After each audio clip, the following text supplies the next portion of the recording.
On se retrouve sur les Tanto en session full moon. Le soleil s'est couché il y a bientôt 45 minutes, 1 heure. La pleine lune est montée. Et donc la lumière maintenant qui reste, c'est la lumière de la pleine lune. Et ma foi, on est avec Pierre sur l'étang. Il doit être aux alentours de 21h30, 22h. Les jours ont bien raccourci. Et ma foi, un petit bord, ou un grand bord même, en direction d'Agde, où on fait chauffer la cuisse arrière. Alors, faire chauffer la cuisse arrière, est-ce que c'est une expression comme ça, sortie de nulle part, ou est-ce que ça vient d'une réalité? Et ouais, parce qu'on en a parlé avec des élèves en cours pas plus tard qu'il y a quelques jours. Hugo, petite dédicace à Hugo, nouveau membre club, qui ride depuis pas très longtemps. Là, ça y est, il a passé l'étape où maintenant il est autonome et il arrive à rider. Et il se collait des grands bords. Et il revient vers moi, il me dit mais il y a un problème Bastien, j'ai la jambe arrière mais qui fume de fou. Est-ce que c'est normal? Ça me fait super mal à la jambe arrière. Et en fait il pensait que c'était un problème. Alors qu'en fait réellement le kite, vu que vous êtes sur une poussée jambe arrière pour résister au vent, c'est normal si vous avez mal à la jambe arrière sur de longs bords. Ça nous amène du coup à parler, on va dire, d'efficacité en termes de remontée au vent. On a déjà parlé fréquemment de remontée au vent, on a déjà parlé d'optimisme à remonter au vent, mais si votre jambe arrière fume, ça veut dire, que vous avez mal à la jambe arrière, ça veut dire que vous commencez à créer de l'acide lactique et donc à être moins efficace sur la poussée sur la jambe arrière. Donc quand vous sentez que votre jambe arrière elle commence à faire mal, c'est que vous êtes moins efficace. Là par exemple, très clairement, on voit que je ne le fais pas volontairement, mais je suis en train de me rapprocher de Pierre. C'est pas volontairement que je me suis rapproché de Pierre, c'est qu'il est plus puissant que moi sur la jambe arrière et qui finit par remonter dans ma direction alors que moi j'arrive plus à tenir mon cap. Donc ça c'est dû au fait que là je suis en train de saturer sur la jambe arrière, que j'ai créé de l'acide lactique et que du coup je n'arrive plus à tenir en termes de puissance suffisamment pour garder un cap optimal. Alors ceux qui font de la compétition vous diront eh ben oui effectivement en compétition quand on doit remonter au vent, il va y avoir toujours un savant calcul entre endurance de la jambe arrière, est-ce que je suis capable de faire est-ce qu'il vaut mieux pour aller chercher un point donné que je fasse je sais pas moi admettons 500 mètres sur une jambe, je tourne, je refais 500 mètres sur l'autre, ou est-ce qu'il vaut mieux faire 2 km, voilà. Donc ça, c'est votre capacité physique qui va le définir. En gros, vous êtes un rider puissant. Un rider puissant va pouvoir pousser plus d'eau, donc va remonter de manière plus agressive, mais en général sur des distances peut-être un petit peu plus courtes. Pourquoi? Parce que la puissance, c'est force fois vitesse. Et un gabarit fort n'est pas forcément endurant. Donc il va, là on voit Pierre est beaucoup plus efficace que moi, il va remonter plus au vent, mais il peut aussi au bout d'un moment fatiguer, alors que moi qui suis plus endurant, je vais pouvoir passer plus longtemps sur la même jambe, sur la jambe arrière. On a dit là on voit qu'il est aussi plus endurant que moi, puisque là moi je suis au bout du rouleau. Alors peut-être que je suis un peu trop toilé aussi. Un peu trop de vent apparent, mais là vous voyez très clairement comme il m'a explosé là moi j'ai la jambe arrière qui est carbonisée depuis un bon petit moment et du coup il m'a explosé sur la remontée au vent. Donc pour vous, pour votre pratique de tous les jours, quand vous êtes sur votre spot, et là ça me fait penser en particulier au cas de figure du pont-levis. C'est un spot en gros où le vent il vous emmène, il vous fait descendre en bas des temps, et donc souvent les gens vont s'obstiner à faire des immenses bords pour essayer de remonter. Alors ça peut marcher pour certaines personnes, mais pour la plupart il va mieux falloir faire de petits bords pour ne pas s'épuiser et ne justement pas arriver à la sensation de la jambe arrière qui fume et avec laquelle on ne peut plus rien faire. Voilà, je prends une belle rafale, là on arrive sur le secteur de Marseillan, vous voyez un feu qui est là-bas derrière et qui s'est déclenché. Là on est vraiment sur une nave full moon.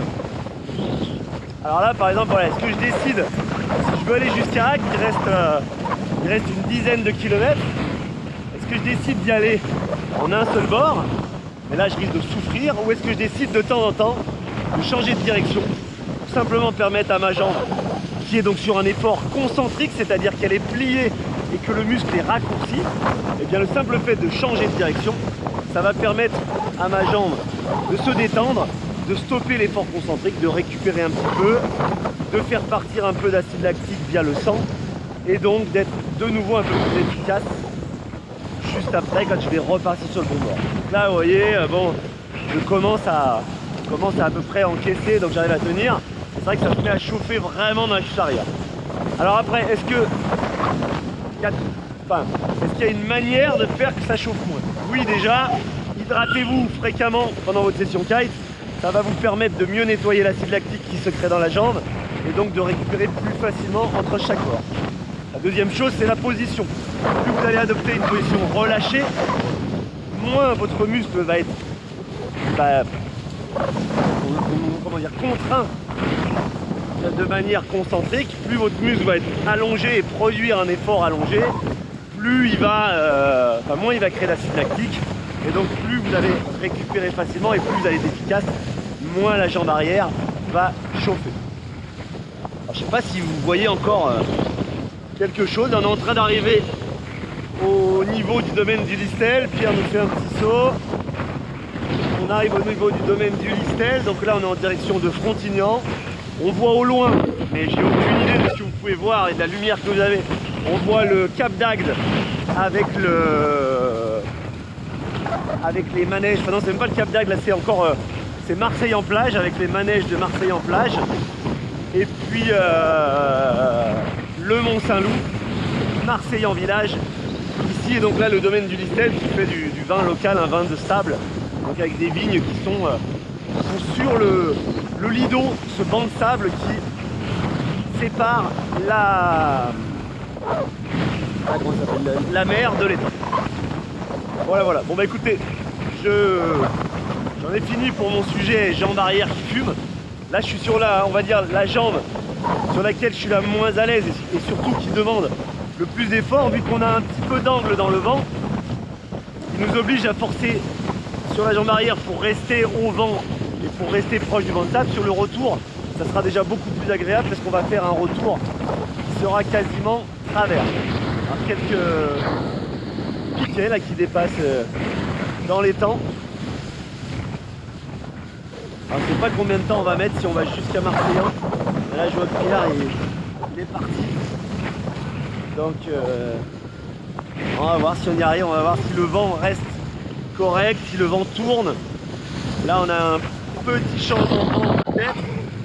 Magnifique, regardez-moi ça, le Mont Saint-Clair derrière qui s'illumine. Super beau. Petit vol d'oiseau, ça vous le voyez certainement pas. Là vous voyez certainement Pierre sous mon vent.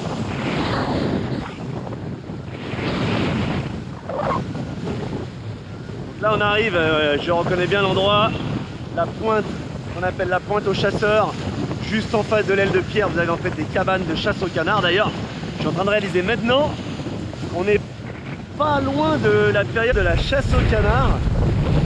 Et je vous raconterai une anecdote dans une story time, un de ces quatre, où eh bien, vous verrez que kitesurfer et canard c'est différent, mais pourtant kitesurfer et canard peuvent être pris pour cible par les chasseurs sur les temps de taux, sur cette période fin août qui est la période de chasse au canard. Et typiquement le genre de session qu'on est en train de faire, la cabane on la voit, cabane verte là-bas derrière, typiquement ce genre de session de soir, c'est vraiment le genre de session où on peut prendre un coup de fusil aux fesses ou dans les ailes.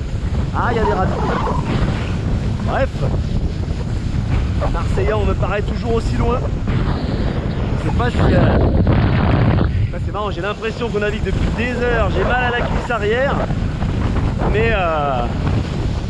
mais Marseillan me paraît, vous voyez là,